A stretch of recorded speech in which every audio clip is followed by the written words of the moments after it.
marteau. Chers amis, merci beaucoup encore de votre fidélité et de cette belle audience ce matin. On reçoit bien entendu Didier Mesto. Est-ce que Didier, tu m'entends ?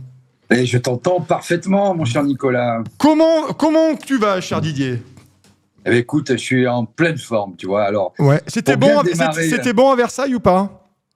Ah, c'était excellent. Je me suis régalé. J'ai parlé rognon de veau avec le président du Sénat, Émile Jagger. Ouais. Écoute, je livrerai la recette. Allez, ben, avec plaisir. De matin, allez, on est parti. De quoi tu nous parles ce matin, cher Didier ? Alors, écoute, si je te chante... tu bosses toute ta vie pour payer ta pire tombale. Tu masques ton visage en lisant ton journal. Bon, c'est quoi ça ? C'est Trust, c'est antisocial, chers amis. Vous voyez, je connais mes classiques. Et voilà, mais tout le monde maintenant connaît cette chanson. C'est devenu la chanson symbole de toutes les luttes. On parlait des Gilets jaunes. Dans tous les actes des Gilets jaunes, on avait des amplis qui crachaient cette chanson. Ensuite, pour contre la réforme des retraites, on a eu cette chanson dans tous les défilés syndicaux, de citoyens. On a droit à antisocial, en passant aux manifs contre les violences policières, contre le pass sanitaire, antisocial, tu perds ton sang-froid. Alors, deux petites anecdotes pour commencer. Moi, j'ai eu le plaisir de chanter cette chanson sur scène avec un des guitaristes de Trust, mon pote Mo Chemlak. C'était sur une péniche à Paris. Je jouais avec mon groupe à l'époque, Sine Qua Non. Il était arrivé pour nous écouter, il a pris la guitare et on a joué Antisocial, Mesrine, enfin quelques succès de Trust. Et je peux te dire que c'était le feu. Et elle a quelque chose de tribal, cette chanson. Hein. Ça vient bien sûr des paroles, mais aussi du riff. C'est un peu comme Spend Like Teen Spirit de Nirvana ou Smoke on the Water. Quoi. À un moment, tu trouves le riff. Ça vient souvent quand on fait de la musique, on le sait, dans un bœuf, un riff. Hein. Il y a quelqu'un qui lance. Tiens, c'est génial ça. Et on brode autour. C'est toute la magie du rock. Deuxième anecdote, il était question à un moment de confier une émission à Bernard Bonvoisin, Bernie, le chanteur et l'auteur de Trust, qui est aussi cinéaste, dans une radio que je dirigeais. Bon, je vais pas m'étendre. La vie en a décidé autrement. Et donc aujourd'hui, c'est l'appel du tocsin. Et c'est bien ainsi. Alors, antisocial, ce sont avant tout des paroles, tu vois, qui entrent vraiment en résonance avec notre époque. Alors que le texte, il date de 1980. On est à la fin du septennat de Valéry Giscard d'Estaing. C'est une France un peu vieillissante, poussiéreuse, qui s'ennuie.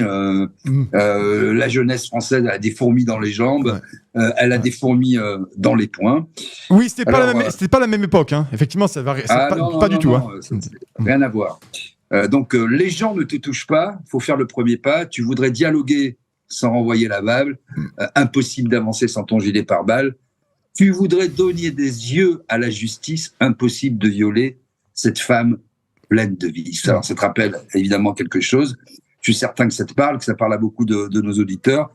Quand je disais que les paroles entraient en résonance avec notre époque, ou encore, alors là, il y a du Orwell, hein, écraser les gens est devenu ton passe-temps, en les éclaboussant, tu deviens gênant.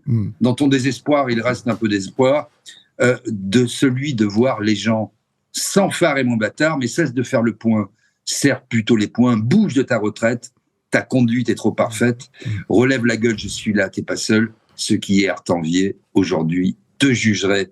Alors on va pas se lancer dans une longue exégèse, tout le monde aura compris de qui et de quoi l'on parle, surtout après ton précédent invité.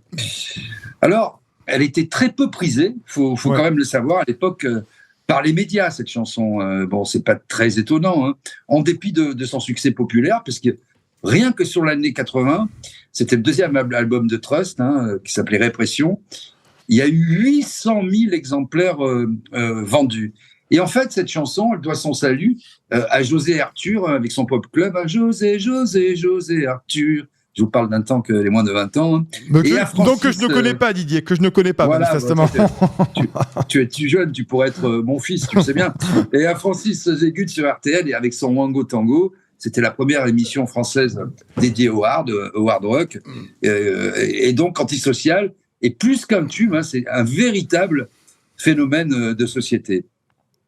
Philippe Manœuvre avait dit que c'était un mélange de punk à la Sex Pistols et d'ACDC, qui disait que Trust proposait du vrai rock de banlieue avec des textes séditieux. Tiens, on retrouve un mot qu'on connaît bien, violent et militant. Il faut savoir quand même que Trust était très, très pote d'ailleurs avec ACDC, notamment avec Bon Scott, le premier chanteur du groupe australien d'ACDC, et qu'il a assuré d'ailleurs aussi la première partie en France de la tournée d'Iron Maiden, que tout le monde connaît, et que certains de ces titres ont été repris par Anthrax, par exemple, par des groupes, pas des groupes de premier plan, mais des petits groupes quand même assez connus, qui ont une petite notoriété outre-Manche. Voilà. Alors, Antisocial, sur l'album Répression, il n'y a pas que cette chanson, il y a 2 titres qui saluent la mémoire de Jacques Messrine, dont la fille, ça personne le sait, avait été la compagne de Bernie. Donc la chanson, c'est Le Mitard et Instinct de mort. Et il y a aussi une diatribe contre Margaret Thatcher, mais aussi un violent pamphlet contre l'ayatollah Khomeini. Parce que c'était aussi ça, Trust. C'était de s'engager avant tout le monde, sans œillères, et de dire les choses telles qu'elles sont.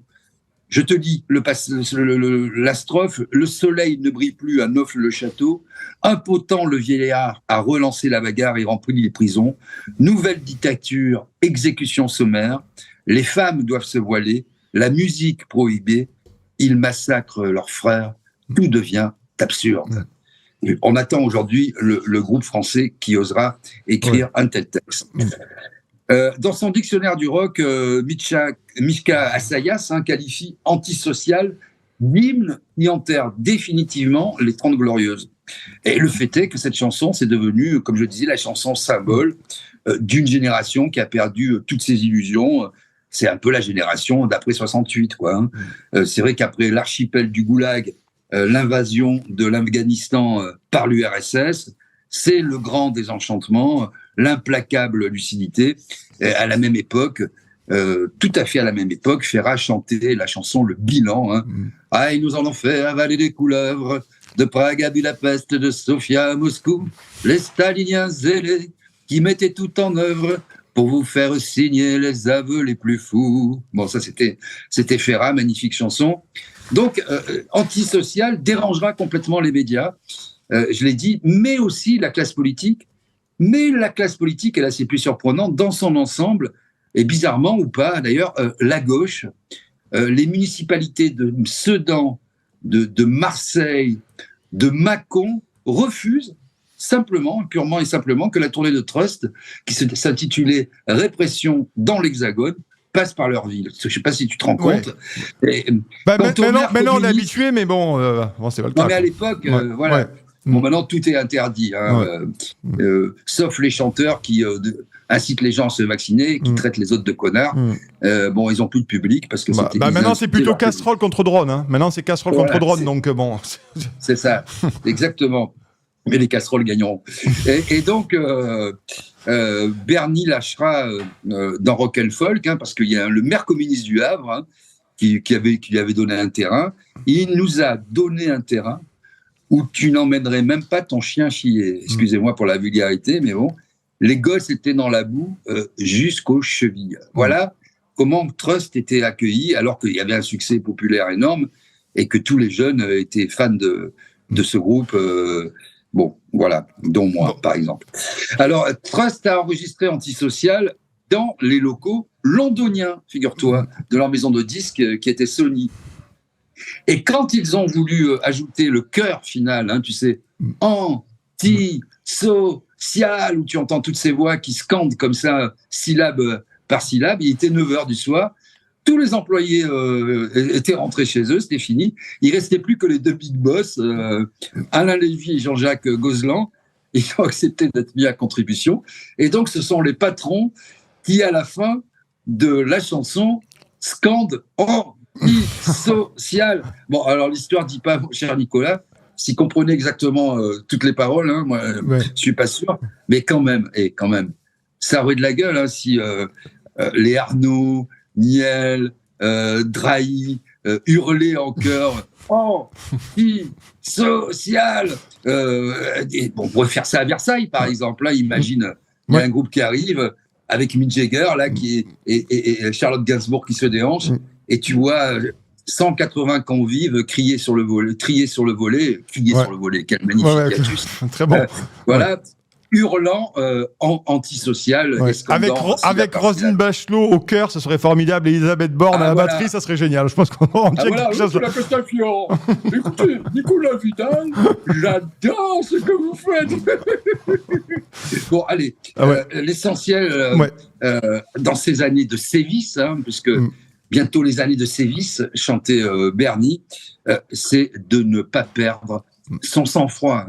Et je sais, mon cher Nicolas, pour beaucoup d'entre nous, parfois, et souvent même, c'est difficile.